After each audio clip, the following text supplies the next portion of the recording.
জন্য যার সঙ্গে দেখা দেওয়া জায়েজ নাই, তার মোকাবেলা ইচ্ছা করে কথা বললি কমপক্ষে 7000 বছর জাহান্নাম। পারবি? একবার জেনার জন্য কমপক্ষে 70,000 বছর জাহান্নাম সহ্য করতে পারবি? হারাম মাল খাইয়া রক্তে বা গোস্ত লইয়া কবরে যাবি, জাহান্নাম ছাড়া উপায় নাই। আরে মাওলার কালাম যদি সত্য হইয়া থাকে, এ সব সত্য, কোনো সন্দেহ নাই। আরে দাড়ি কামান, দাড়ি সাধন দোনোটাই তো হারাম, কবিরা গুনাহ। বাবা রে, এই যে মাথায় লম্বা লম্বা চুল রাখে না, একটা সগীরা গুনাহ। সগীরা গুনাহ ইচ্ছা করিয়া 3 বার করলেও কবিরা হইয়া যায়। বাবারে, হযরত মাওলানা কেরামত আলী মরহুম মকবুল সাহেব বলেন, একটা কবিরা গুনার জন্য কমপক্ষে 7000 বছর জাহান্নাম। বাবা, এই জাহান্নামের আযাব সহ্য করতে পারবি? আল্লাহ পাক আয়াতুল বিদার ফরমান, জাহান্নামের আগুন কেমন ত্যাগের আগুন হবে। আল্লাহ পাক ফরমান, আকুদুহান নাসু ওয়াল হিজারাতু উইদ্দাত লিল কাফিরিন। আল্লাহ বাবা, দুনিয়ার আগুন প্রথম জ্বালাইতে হইলে নরম নরম জিনিস ছাড়া জ্বালানো যায় না। পানের টাঙ্গা বা হরমাইল দিয়া, বা বাবা পাট খড়ি দিয়া অথবা সুপারির খোল দিয়া, বাইল দিয়া বা কাগজ দিয়া বা কেরাসিন দিয়া, নরম জিনিস ছাড়া দুনিয়ার আগুন জ্বালানো যায় না। শক্ত কোনো জিনিস দিয়া দুনিয়ার আগুন প্রথম জ্বালানো যায় না। আর মাওলায় ফরমান, জাহান্নামের আগুন এমন তেজের আগুন হবে, তা জ্বালানোই হবে মানুষ আর পাথর দ্বারা। বাবা, আল্লাহ পাকের কালাম সত্য মনে করো না কোনটা মনে করিয়ে বইছো? না জাহান্নামের আগুন সহ্য করতে পারবি? বাবা, ফের যদি ফেরতে না পারো, যে কোনো একজন হক্কানি পীরের হাতে হাত দিয়া শরমনাই হওয়া লাগবে বলছি না বাবা, যে কোনো একজন হক্কানি পীরের হাতে হাত দিয়া তার পরামর্শ অনুযায়ী চলিয়া নেক কাম করিয়া গুনার থেকে ফিরিয়া কলবকে নরম করে চোখে পানি নিয়ে কবরে যাইও। দুনিয়ার আগুন যখন পানি ছাড়া ঠান্ডা হয় না, তোমার আমার গুনার দ্বারা যে জাহান্নামের আগুন জ্বলিয়া রইছে, চোখের পানি ছাড়া কিন্তু জাহান্নামের আগুন ঠান্ডা হবে না। বাবারে, যখন মানুষের বেশি বেদনা দিলে আসে, তখন কিন্তু চোখের পানিও বন্ধ হইয়া যায়। আসল কান্না হইল অন্তরের। যদি কারো চোখে পানি না আসে আর অন্তরে জ্বালা পোড়া আসতে থাকে, মাওলার ভয় অস্থির হইতে থাকে, তুমি আল্লাহ পাকে শুকরিয়া আদায় করিও। এটা কিন্তু বাবা তোমার জন্য কান্নার চেয়েও ফজিলাত হইতে আছে। আসল কান্না কিন্তু অন্তরের। আল্লাহ তো বাবারে, এই জাহান্নামের একটা সেকেন্ডের আযাব সহ্য করার শক্তি কোন মানুষের নাই। বাবারে, জাহান্নামের বয়ান করাই যায় না, অনেকে সহ্য করতে পারে না। আসলে তো সহ্য করার জিনিসও না। বাবারে, আল্লাহ আল্লাহ, কি বলবো, এই জাহান্নামের আগুনের পোশাক পরাইয়ে দেবে জাহান্নামের মধ্যে। ওয়ামিন জাহান্নামা মিহাদু ওয়ামিন ফাওকিহিম গাওয়াশ। এই জাহান্নামের আগুনের তৈরি হেজ গাছের খাদ্য খাওয়াইবে। আল্লাহ আল্লাহ রে, আহা বাবা, এই জাহান্নামের আগুনের আসলুহা তলুহা ফি আসলিল জাহিম। আল্লাহ পাক ফরমান, জাহান্নামের তলদেশ থেকে গাছ উঠবে, হেজ গাছের, কান্নাহু রুউসুস শায়াতিন। গাছগুলো দেখতে এত বিশ্রী হবে, শয়তানের মাথার মতো। ওগুলোর খাইতে এত বিরক্ত হইবে, বাবার এক মুখের খাল চলিয়া যাইবে। তারপরে ক্ষুধায় সহ্য করতে না পারিয়া, দেখছো না মাওলা দুনিয়াতে দেখাই দিয়েছেন, যখন অভাবের সময় শুনছি মানুষ পায়খানা খাইছে, মানুষ ড্রেনের থেকে পানি উঠাইয়া খাইছে, কত মানুষ গোবর খাইছে, কত মানুষ কেলা গাছের মুটা খাইছে। বাবারে, ক্ষুধায় সহ্য করতে না পারি, এটা মাওলা দেখাইয়া দিয়েছেন। আরে দুনিয়ার ক্ষুধা সহ্য করতে না পারিয়া যদি মানুষ পায়খানা খাইতে পারে, আরে জাহান্নামের মধ্যে ক্ষুধা যখন অস্থির হইয়া যাইবে, এই হেজ গাছও খাইবে, হাত করিয়া খাইবে, পেটের মধ্যে যাইয়া এমন ভাবে শুরু হইয়া যাইবে ইয়াগলি ফিল বুতুনি। আল্লাহ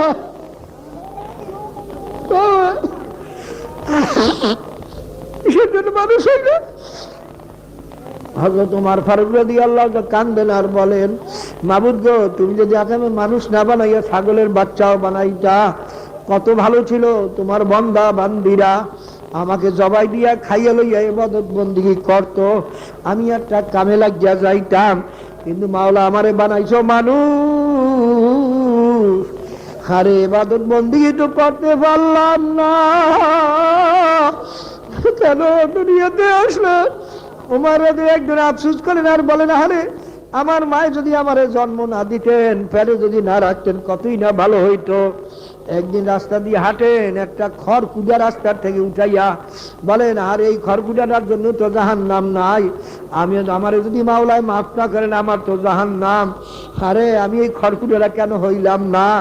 বাবা রে বাবা, বড় কঠিন আন্দারিরা মিটারা মিখারফ তা দামে ভাগ পাখের দামে আরেক মা বাবা।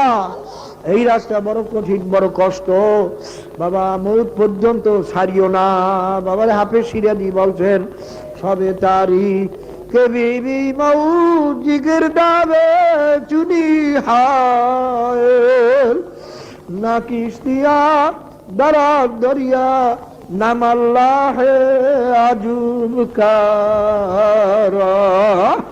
আবে সিরাজি বলেন, বাবারে পদ্মা মেঘনা নদীর ভিতরে, অমাবস্যার রাত্র অন্ধকারের ভিতরে বন্যা চলছে, এক একটা তুফান পাহাড়ের মতো উঠতে আছে, বন্যার পর বন্যা চলছে, আকাশে মেঘ গর্জন করতে আছে, রাত্র অমাবস্যার রাত্র, কোন নৌকাও পাশে নাই, আমার নৌকাও কোনো মাঝি মাল্লা কেউ নাই, আমি একা।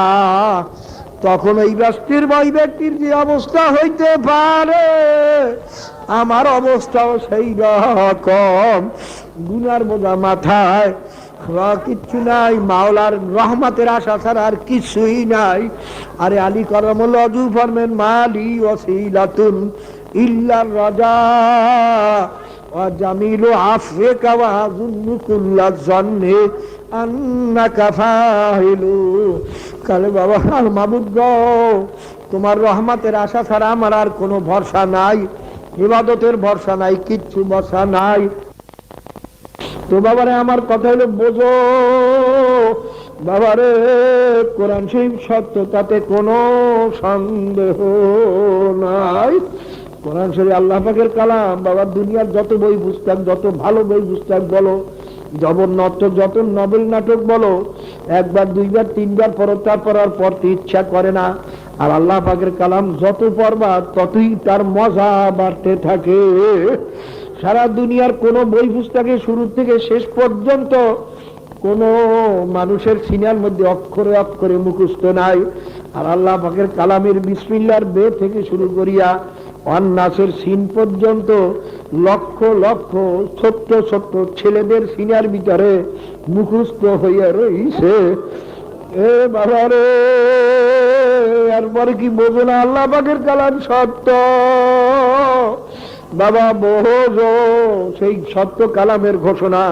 আল্লাহ পাক ফরমান, মউতের পরে ফজলুল করিম, হে আব্দুল করিম, হে রহিমা খাতুন, তোমাদের দুই জায়গার এক জায়গায় যাইতেই হবে, হয়তোবা বেহেশতে অথবা জাহান্নামে।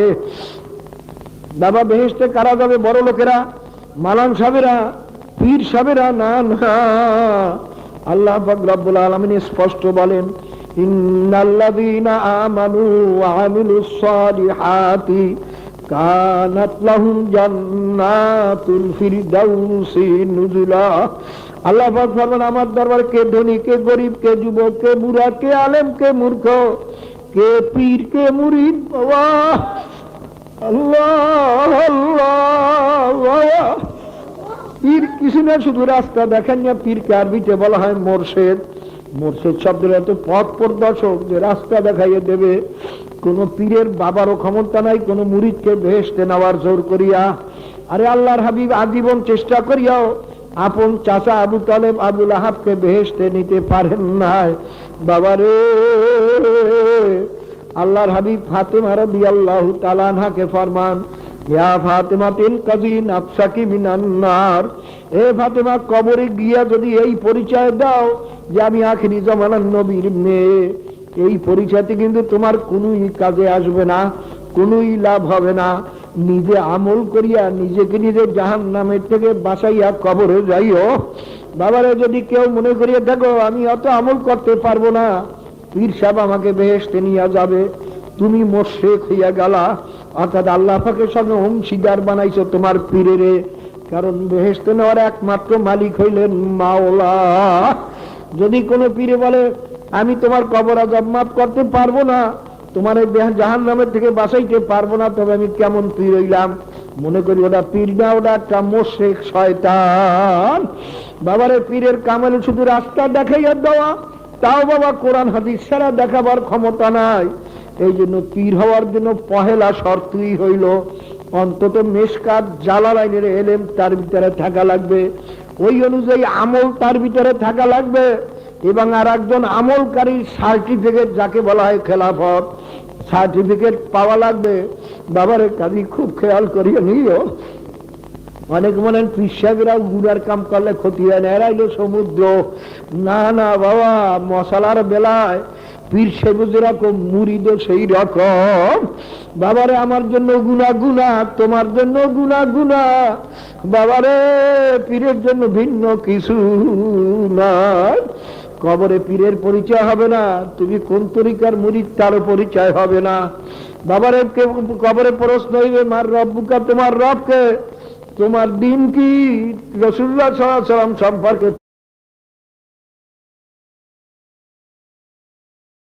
কি মত, তোমার নবীকে, এই প্রশ্ন হইবে আপনার কাছেও আমার কাছেও। বাবারে, বর্তমান জমানায় সব জিনিসে ভেজাল। অনেকে মনে করে পীরেরা বেপর্দা চলে, ক্ষতি হয় না, সমুদ্রের মধ্যে মরক পড়লেও ক্ষতি হয় না, আর কুয়ার মধ্যে ব্যাঙ পড়লেও পানি নষ্ট হয়ে যায়। সবাই বলুন নাউযুবিল্লাহ। বাবারে, যেটাই গুনার কাম করে ইচ্ছা করে প্রকাশ্যে, ওটা পীর না, ওটা শয়তান। যে পীরেরা জামাতে যাইয়া নামাজ পড়ে না, বাবারে, ওটা মুনাফিক। কানাল কিতাবের ভিতরে লাগছে আল জামাতু সুন্নাতুন মুআক্কাদাতুন লা ইয়াতরুকুহা ইল্লাল মুনাফিকুন। জামাতে নামাজ পড়ালে সুন্নাতে মুআক্কাদা, মুনাফিক ছাড়া জামাত ছাড়তে পারে না। ওরা পীর না, ওরা কিন্তু মুনাফিক। আল্লাহ, কাজে আমি বড় বলছিলাম যে আসল বুজুর্গি সুন্নাত তরিকার ভিতরে, যে জামাতের সঙ্গে নামাজ পড়বে, তাকবীরুল্লাহর সঙ্গে নামাজ পড়ে, তার কথাবার্তা চাল চলনে যে সুন্নাত তরিকা অনুযায়ী চলে, যার ভিতরে যত সুন্নাত তরিকায় মজবুত, আল্লাহর ফজলে সে মাওলার দরবারে তত অগ্রগামী। বাবারে, আমি একটা কিস্সা তো প্রায় সময় বলি। আগের জামানাত এক পীর সাহেব হুজুরে আর এক পীর সাহেব হুজুরের সঙ্গে দেখা করতে গেছেন। কারণ বাইরে আগের জামানার পীর সাহেবদের মধ্যে তো আর ঝগড়া ছিল না, কারণ তারা সবাই ছিলেন আল্লাহর ওলি। প্রত্যেকেই মনে করতেন আমার সেই উমুকে ভালো, আমি তার কাছে দোয়া আনতে যাই। বাবারে, আর তো বর্তমান দেওয়ালে আমি এলাম সবার সেই ভালো, আমি এবার কার কাছে যাব? বাবারে, এক আল্লাহর ওলি আর এক আল্লির কাছে সাক্ষাৎ করতে গেছেন। যাইয়ে দেখেন আল্লাহর ওলি সেখানে নাই, কিছু টানার মুরিদান বসা আছেন। তখন জিজ্ঞাসা করেন তোমাদের পীর সাহেব হুজুরে কই? কোথায় গেছে জানি না। বলে কোন সময় আসবে? তাও জানি না। বলে আচ্ছা, আমাদের তো সময় নাই, হুজুরে কোন জায়গায় বসেন, আমাদের জায়গাটা একটু দেখো, আমরা সেখানে বসে একটু বরকত হাসিল করিয়া যাই। বাবারে, সবাই দেখাই দিলেন এই পাথরটার উপরে হুজুরে সব সময় বসেন, এইটার উপরে হুজুরে সব সময় নামাজ পড়েন। ভাইয়া, নামাজ পড়তে পড়তে হাঁটুর দাগ, হাতের দাগ, কপালের দাগ পড়িয়ে গেছে।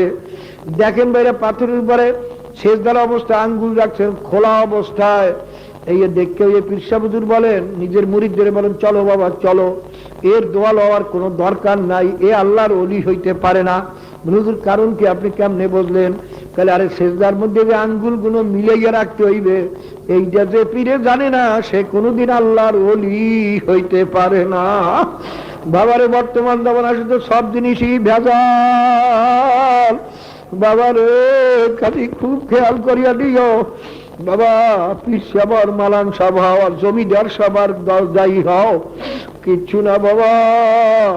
আল্লাহ পাক ফরমান, যে ব্যক্তি ঈমান আনার পরে আমলে সালেহ করে অর্থাৎ ফরজ ওয়াজিব এমনকি সুন্নাত মুস্তাহাবের উপর আমল করে, হারাম মাকরুহ তাহরিম এমনকি মাকরুহ তানজিদ থেকে পর্যন্ত বাঁচিয়া যারা কবরে আসতে পারবা তার জন্য আমি ফেরদাউস বেহেশত রাখিয়া দিলাম। আল্লাহ বাবারে, আবার আল্লাহ পাক রব্বুল আলামিন ফরমান, বাবা জাহান্নামে কারা যাবে? সাধারণ লোকেরা, মূর্খ লোকেরা, গরিব লোকেরা, কালো মানুষেরা? না না আল্লাহ।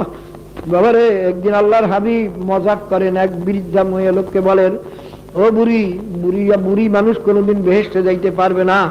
বুড়ি কাল শুনে এখন কান্না শুরু করিয়ে দেশে, ইয়া রাসূলুল্লাহ, ইয়া হাবিবাল্লাহ, আমার কি উপায় হবে? আমি তো বুড়ি মানুষ, কি উপায় হবে? আল্লাহর হাবিব হাস দিয়ে বলেন, ও বুড়ি, বেহেশতে বুড়ি অবস্থায় কেউ বেহেশতে যাইবে না। আল্লাহর ফজলে তুমি 16 বছরের যুবতী হইয়া তারপর বেহেশতে যাবা, তোমার বুড়ি অবস্থায় বেহেশতে যাইবে না। কাজী বাবারে, কে গরিব, কে ধনী, কে যুবক, কে বুড়া, কে সাধারণ লোক, তার কোনো পরিচয় নাই। আল্লাহ পাক রব্বুল আলামিন স্পষ্ট বলছেন, আম্মা মান খাফফাত মাওয়াজিনুহু ফা উম্মুহু হাবিয়া। হে বান্দা বান্দি, আমি কিয়ামতের ময়দানে ধনী গরিব, যুবক, বুড়া, আলেম, মূর্খ, পীর, মুরিদ সবার আমলকে আমি দাড়ি পাল্লাই দিয়ে ওজন দেব। যার নেকের পাল্লা কম হইয়া যাবে, গুনার পাল্লা ভারী হইয়া যাবে, তার ঠিকানা হবে হাবিয়া জাহান্নাম। বাবারে, এক আল্লাহর ওলি সিরাতুল আউলিয়া পড়িয়ে দেখো। আমি যে কিতাবের কথা সবসময় বলি, ওই কিতাব মাঝে মাঝে পড়িও, নচেত নিজের চরিত্র ঠিক করতে পারবা না। বাবারে, ওই কিতাব পড়িয়ে দেখো, তার ভিতরে লেখছে, এক আল্লাহর ওলি আল করিয়া সূরা মনে শুনতেই পারতেন না। শুনলি তার এই খেয়াল আসছে কি অবস্থা হবে কিয়ামতের ময়দানে। আমার যদি নেকের পাল্লা যদি হালকা হইয়া যায়, আমার তো জাহান্নাম হবে। শুনতেই পারতেন না, শুনলি চিৎকার মারতেন। একদিন বাইরাতে আল্লাহর ওলি বলেন, বাবা আমার একটু সূরা আল করিয়া শোনাও। বাবার যখন আল করিয়া শুনালেন, তিনি একটা চিৎকার মানে বেহুশ হয়ে গেছেন। বেহুশ হওয়ার পরে অনেক সময় পরে যখন হুশ আসলেন, তিনি আবার বলেন, আমার আর একবার শোনাও। যখন আর একবার শুনাইছেন, একটা চিৎকার মারিয়ে বেহুশ হইয়া পড়ছে। পরে দেখে তিনি আর দুনিয়াতে নাই। ও মাওলার ভয়, কিয়ামতের ভয়, নিজের আমলের ভয়। বাবা, আল্লাহ পাক রব্বুল আলামিন ওই সত্য কালামের আর আয়াতের ভিতরে ফরমান, মাইয়ামাল মিসকালা যাররাতিন শাররান ইয়ারা। হে বান্দারে, যদি এক জাররা পরিমাণ গুনাহ নিয়ে আমি মাওলার দরবারে আসো, এক জাররা পরিমাণ গুনার শাস্তিও কিন্তু আমি মাওলার দরবারে ভোগ করা লাগবে। বাবা, একটা কাপড়কে পানিতে ভিজাইয়া নিগড়াইয়া উঠাইয়া যখন ঝাড়া দেন, লক্ষ লক্ষ কোটি কোটি পানির রেণু রেণু হাওয়ার সঙ্গে উড়িয়া যায়। এই যে কোটি কোটি সূক্ষ্ম সূক্ষ্ম পানির রেণুকে জাররা বলা হয়। আল্লাহ পাক ফরমানে, বান্দা বান্দি, এ ফজলুল করিম, আব্দুল করিম, যদি এক জাররা পরিমাণ গুনাহ নিয়েও যদি আমি মাওলার দরবারে আসো, কিয়ামতের ময়দানে তোমার আমলনামায় দেখতে পাবা এক জাররা পরিমাণ গুনাহ আমলনামায় উঠাইতে ফেরেশতারা ভুল করবে না আল্লাহ, এবং তার শাস্তিও তোমার ভোগ করা লাগবে। বাবারে, তোমার আমার কি অবস্থা হইবে মাওলা ছাড়া কেউ জানেন না। আবু হানিফা রাহমাতুল্লাহ আলাইহির জীবনী পড়িয়া দেখো। তিনি একদিন এশার নামাজের পরে এই সূরা নফল নামাজ দাঁড়াইয়া গেছেন। এই সূরা পড়তে পড়তে যখন আমাল মিসকালা যাররাতিন শাররান ইয়ারা যখন আয়াত পর্যন্ত পৌঁছলেন, তিনি থরথর করিয়া মাওলার ভয়ে, জাহান্নামের ভয়ে, নিজের গুনার ভয়ে থরথর করিয়া কাঁপতে আসেন, আর জার জার করিয়া কাঁদতে আসেন, আর বারবার এই আয়াত তেলাওয়াত করেন, আর দিলে দিলে বলেন, মাবুদ গো, এক জাররা পরিমাণ গুনার শাস্তিও যদি তুমি আমাকে দাও, আমি আবু হানিফার উপায় নাই। এই আয়াত বারবার পড়তে পড়তে সারা রাত্র কাঁদতে কাঁদতে, মাওলার ভয়ে কাঁপতে কাঁপতে ফজরের আজান হইয়া গেল। সারা রাত্রের ভিতরে রুকু সিজদা করার খেয়াল পর্যন্ত হয় না। বাবারে, তোমার আমার কি অবস্থা হইবে চিন্তাও নাই, ধান্দাও নাই। কারণ বাবারে, আছরে বোধহয় নসিব বন্ধ হয়ে গেছে। আসলে বোধহয় কপাল ফুরিয়ে গেছে, এই জন্য ভয় ডর কিচ্ছু নাই। বর্তমানে ভাইয়া আলেমরা ইন্নামা ইয়াখশাল্লাহ মিন ইবাদিল উলামা, আল্লাহ পাক ফরমান ওলামারাই আমি মাওলাকে সবচেয়ে বেশি ভয় করে।